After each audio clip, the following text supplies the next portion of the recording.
శిక్షావిధులను తప్పించుకున్నటకు మీకు బుద్ధి చెప్పిన వాడెవడు? ఇశ్రాయేలీల్లో ఏం చేశాడు? దేవుని రాజ్యాన్ని బోధించి మారు మనసు పొందిన ప్రతి ఒక్కరికి, పాపములు ఒప్పుకొని మారు మనసు పొందిన ప్రతి ఒక్కరికి బాప్తిస్మము ఇచ్చాడు. యేసుక్రీస్తు వారికి ముందుగా ఏం చేశాడు? మార్గాన్ని సరళం చేస్తున్నాడు.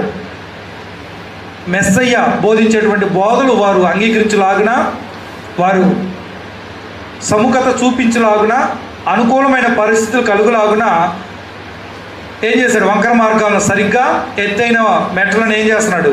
చదువులు చేసే పని చేశాడు. ఈ పని మీద యోహాను వచ్చాడు. అందుకే దేవుని దృష్టిలో యోహాను ఏమయ్యాడు? గొప్పవాడు అయ్యాడు. దేవుని దృష్టిలో మనం గొప్పవారు అవ్వాలంటే దేవుని రాజ్యాన్ని బోధించండి, తెలియని వారికి దేవుని గురించి చెప్పండి.